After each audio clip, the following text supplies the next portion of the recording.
எதை பற்றி பார்க்க போகிறோம் அப்படின்னு பார்த்தீங்கன்னா, இந்த வகையான ரேஷன் கார்டு வைத்திருக்கும் நபர்களுக்கு உங்கள் கார்டு ரத்தாகாமல் இருக்க சில விதிமுறைகளை பின்பற்றணும். என்னென்ன விதிமுறைகள் எல்லாமே நீங்கள் பின்பற்றினா உங்கள் கார்டு ரத்தாகாமல் இருக்கும். 2026 ரேஷன் கார்டுடைய புதிய விதிமுறைகள் உங்கள் கார்டை ரத்தாகாமல் இருக்க எப்படி தடுப்பது, இதை பற்றி தான் இந்த ஒரு வீடியோவில் நாம் பார்க்கலாம். புதிய விண்ணப்பம் நிராகரிக்கப்படுவதற்கான காரணங்கள், கார்டு ரத்து செய்யப்படுவதற்கான காரணங்கள், இதற்குண்டான ஆலோசனைகளும் தீர்வுகளும் பற்றி தான் இந்த ஒரு வீடியோவில் நம்ம பார்க்கலாம். புதிய ரேஷன் கார்டு நிராகரிக்கப்படுவதற்கான காரணங்கள் அப்படின்னு நம்ம பார்க்குறப்ப, கேஸ் புக்கை பயன்படுத்துவதில் இருக்கிற சிக்கல்கள். புதிய கார்டின் விண்ணப்பிக்கும் பொழுது கேஸ் புக்கை பயன்படுத்தலாம். ஆனால் அதன் பின் விவரங்கள் தவறாக இருந்தாலோ அல்லது முறையாக பயன்படுத்தாமல் இருந்தாலோ விண்ணப்பங்கள் நிராகரிக்கப்படும். ஒரே முகவரியில் பல கார்டுகள் இருந்தால், வீட்டில் அல்லது ஆதாரில் ஒரு முகவரி இருந்தாலும் முகவரியில் ஒன்றுக்கு மேற்பட்ட ரேஷன் கார்டுகள் இருக்க அனுமதி இல்லை. அவ்வாறு விண்ணப்பித்தால் அவை ரத்து செய்யப்படும். உடனடியாக அந்த விண்ணப்பங்கள் நிராகரிக்கப்படும். ஆதார் மற்றும் மொபைல் எண் இணைப்பு. ஆதார் பதிவு செய்யப்பட்ட மொபைல் எண் விண்ணப்பத்திலும் இருக்க வேண்டும் என அந்த எண் ஏற்கனவே வேறு ரேஷன் கார்டில் பதிவு செய்யப்பட்டிருந்தால் விண்ணப்பம் முழுமையாக நிராகரிக்கப்படும் அப்படின்றத குறிப்பாக சொல்கிறாங்க. இந்த மொபைல் எண் நிறைய பேர்த்துக்கு பார்த்திங்கன்னா அந்த மொபைல் எண்ணால் மட்டும்தான் உங்களுடைய கார்டு எல்லாமே ரிஜெக்ஷன் ஆகுது. இதை தயவு செய்து சரி பார்த்துக்கோங்க அப்படின்றாங்க.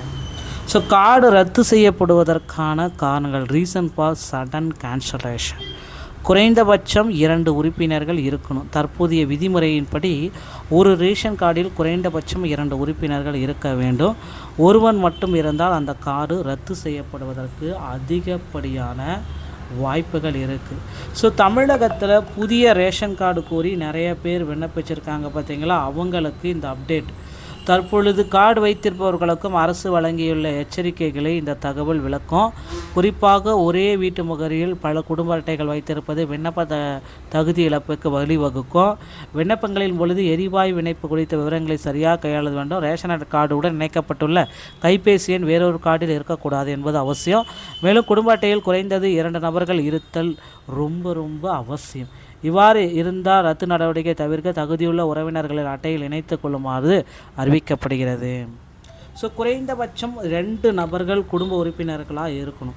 தற்பொழுது விதிமுறைகள் இப்படி ஒரு ரேஷன் கார்டில் குறைந்தபட்சம் 2 உறுப்பினர்கள் இருக்க வேண்டும். ஒருவர் மட்டும் இருந்தால் அந்த கார்டு ரத்து செய்யப்படுறதுக்கு நிறைய வாய்ப்பு. உறுப்பினரின் மறைவு அல்லது மாற்றம். குடும்பத்தில் இருவர் இருந்து அதில் ஒருவர் தவறிவிட்டால் மீதமுள்ள ஒரு நபருக்கான ரேஷன் கார்டு ரத்து செய்யப்படலாம். ஏனெனில் ஒருவருக்கு மட்டும் ரேஷன் கார்டு வழங்கும் திட்டம் தற்பொழுது கிடையாது. அதை குறிப்பிட்டு சொல்கிறாங்க. தீர்வுகள் மற்றும் மேல்முறையீடுகள். இதில் என்னென்ன மேல்முறையீடுகள் செய்ய வேண்டிய தீர்வுகள் தான் நான் உங்களுக்கு சொல்லப்படுறேன். ரத்தாகுவதை தவிர்க்கும் வழிமுறைகள். குறைந்தபட்ச உறுப்பினர்களின் எண்ணிக்கை. தற்பொழுதைய விதிமுறைகளின்படி ஒவ்வொரு ரேஷன் கார்டில் குறைந்தபட்சம் 2 உறுப்பினர்கள் இருக்கணும் அப்படின்றத குறிப்பிட்ட சொல்கிறாங்க. 2 உறுப்பினர்கள் இருக்க வேண்டும். ஒருவர் மட்டும் இருந்தால் அந்த கார்டு ரத்து செய்யப்படுறதுக்கு வாய்ப்புகள் இருக்குது. உறுப்பினர் மரணம் மற்றும் அதில் தீர்வு. உறுப்பினர் மரணம் அடைஞ்சிட்டாங்க, அது தீர்வு பார்த்திங்கன்னா அதுதான் தீர்வு.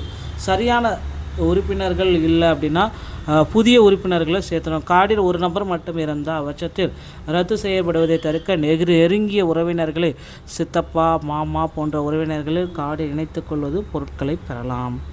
மேல்முறையீடு செய்யும் வசதி. தகுதியுள்ள கார்டுகள் தவறுதலாக ரத்து செய்யப்பட்டால் உயர் அதிகாரியிடம் மேல்முறையீடு செய்து கார்டை மீண்டும் பெற வழிவகுக்கும் அப்படின்றத குறிப்பாக சொல்கிறாங்க. இந்த விதிமுறைகள் எல்லாமே பின்பற்றினா ரேஷன் கார்டு எந்த விதத்துலேயும் உங்களுக்கு ரத்தாகாமல் இருக்கும். மறுக்கப்படாமல் இருக்கும். இந்த வழிகாட்டுதலை பின்பற்றுறது ரொம்ப அவசியங்க.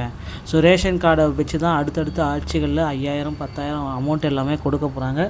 இது ரொம்ப முக்கியமான ஒரு தகவல். இந்த வீடியோ பிடிச்சிருந்தால் உங்களுடைய ஃப்ரெண்ட்ஸ் அண்ட் ஃபேமிலிக்கு வீடியோவை ஷேர் பண்ணிவிடுங்க. மீண்டும் நல்ல தகவலோட நான் உங்களை சந்திக்கிறேன். நன்றி, வணக்கம்.